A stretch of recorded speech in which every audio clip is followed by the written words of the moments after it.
નમસ્કાર મિત્રો, ગુજરાત ફોકસ ન્યૂઝમાં આપનું હાર્દિક સ્વાગત છે। હું હિરલ। આજના મુખ્ય સમાચાર। કથાકાર, સંત, કલાકાર અથવા તો રાજકારણી જાહેર જીવનમાં આ બધા વ્યક્તિ વિશેષનું સમાજમાં સન્માનીય સ્થાન છે। તેમના વાણી, વર્તન અને વ્યવહારનો લોકોમાં પ્રભાવ હોય છે, પણ જ્યારે આ લોકો વિવેક ચૂકે અથવા અશોભનીય કૃત્ય કરે ત્યારે સમાજની નિંદાનો ભોગ બને। આજે એવી જ એક ચર્ચા રાજેશગીરી બાપુના નિવેદન પછી ઉઠી છે। પોલીસ સ્ટેશનમાં આવેદન આપવા આવ્યા છે અને આપણે ઉનામાં જે બનાવ બન્યો હતો કે જે રાજુ સાધુએ શિવકથાની અંદર ઠાકોર અને કોળી સમાજ વિરુદ્ધ જે ટિપ્પણી કરી હતી, જે બિલકુલ નિંદનીય છે અને સમસ્ત ઠાકોર અને કોળી સમાજ, જે ગુજરાતમાં લગભગ સૌથી વધારે વસ્તી ધરાવતો સમાજ છે, અને એના ઉપર એમની બેન દીકરીઓ ઉપર એવી ટિપ્પણી કરી કે એમના સંસ્કાર સારા નથી, એ નીચી જાતિના છે, એટલે તું સંસ્કાર બતાવવાળો અમને છે કોણ એમ। એટલે એ ખૂબ જ નિંદનીય કૃત્ય જે એમણે કરેલું છે એના વિરુદ્ધમાં અમે અહીંયા પોલીસ સ્ટેશનમાં ફરિયાદ આપેલી છે।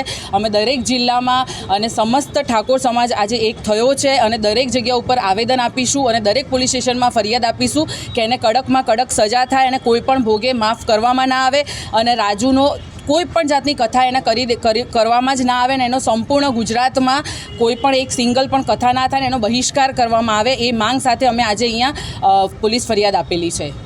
આગળ શું આંદોલન કરવું? જિલ્લામાં દરેક તાલુકામાં ઠાકોર સમાજને કહ્યું છે કે આપણે દરેક જગ્યા ઉપર કાયદાકીય રીતે લડત આપવાની છે, કેમ કે આજે એને ઠાકોર અને કોળી સમાજ વિરુદ્ધમાં કહેવાય ને કે કથા એક વ્યાસપીઠ, જે સૌથી પવિત્ર જગ્યા માનવામાં આવે છે, એવા વ્યાસપીઠ ઉપરથી ખુલ્લેઆમ કોઈ પણ શરમ વગર એને આવું સ્ટેટમેન્ટ આપ્યું છે કે ઠાકોર અને કોળી, એટલે સમાજ વિરુદ્ધ એને બોલવાનો કોઈ હક નથી અને એ અમને સંસ્કાર શીખવાડવા જાય છે તો એના પોતાના સંસ્કાર ક્યાં ગયા કે વ્યાસપીઠ ઉપરથી એક કથાકાર તરીકે આવું સ્ટેટમેન્ટ આપે છે। એટલે એને કોઈ પણ ભોગે છોડવામાં નહીં આવે અને આ લડત અમે આખા ગુજરાતમાં કરીશું અને કાયદાકીય રીતે એનો કોઈ પણ ભોગે એની જે માફી છે સ્વીકારવામાં નહીં આવે અને લડીશું અને એને કાયદાકીય રીતે જેલના સળિયા પાછળ નખાવીશું।